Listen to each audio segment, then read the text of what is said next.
Today is June 5th, 2013, on a Wednesday, 6:39 p.m. Pacific Time. And up next, this is your Fukushima radiation report. Let's begin with the first report. Reuters says another contaminated water leak at Fukushima Daiichi nuclear plant is in a precarious state. This was published June 5th, 2013 at 7:33 a.m. Eastern Time by E&E News. The title is Another Contaminated Water Leak at Japan's Fukushima Nuclear Plant. The source is Reuters, and here are the authors, and it's dated June 5th, 2013.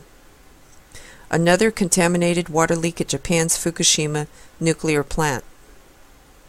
The operator of the wrecked Fukushima nuclear plant said it had found another leak of contaminated water on Wednesday, piling pressure on the utility to curb the problem as it seeks permission to release water to the sea. Tokyo Electric Power, or TEPCO, said a worker patrolling the area spotted the leak just after noon, with droplets of contaminated water leaking out between the tank's circular steel structure. The plant's still precarious state also serves as a reminder of the poor management. And you can also see, and it doesn't have anything there. Alright, I think they just forgot to put the link to the other article there. Let's go to the next report. Thyroid cancer hits Fukushima. Japan official says we need to take a careful look at it. It was published June 5th, 2013 at 8:33 a.m. Eastern Time by E&E News, titled Thyroid Cancer Hits Fukushima. The source is AAP and the date June 5th, 2013. Thyroid cancer hits Fukushima. 9 more young people have been diagnosed with thyroid cancer since Japan's worst nuclear accident 2 years ago.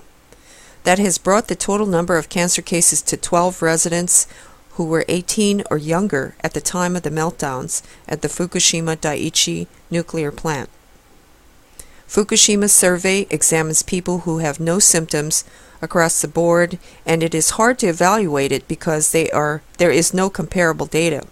An unnamed Environment Ministry official was quoted as saying, "We need to take a careful look at it."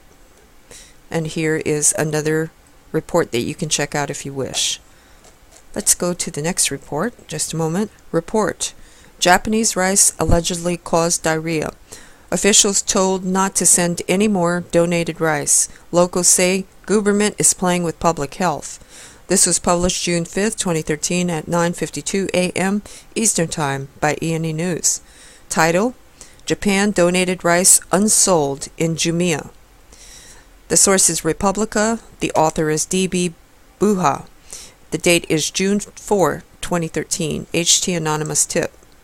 According to Rana Bahadur Budhat Hoki, head of the NFC, Nepal Food Corporation in Jumia, Japanese rice is not selling well since the last 2 months. According to the locals, the main cause of aversion towards the new rice received as donation from Japan is that it doesn't taste good, and it allegedly caused diarrhea in some cases. The locals of Malikatata, VD5, even allege that the government has been playing with the public's health by selling substandard rice.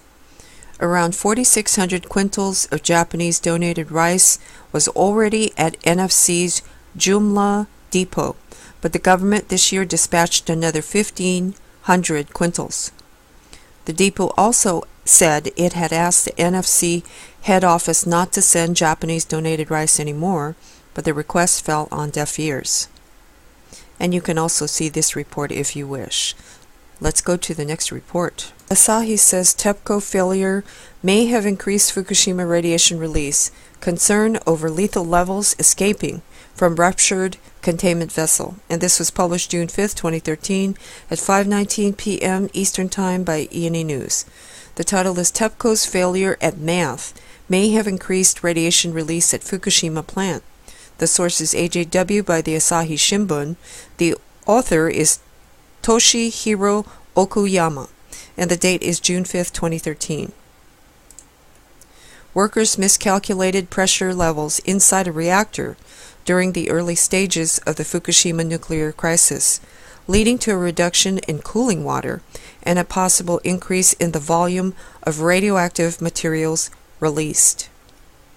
Tokyo Electric Power Company estimated the pressure inside the number 2 reactor containment vessel at 400 kilopascals. The actual pressure was 40 kilopascals, far below the 101 kilopascals of the surrounding atmosphere, suggesting that a large amount of radioactive materials escaped from the reactor.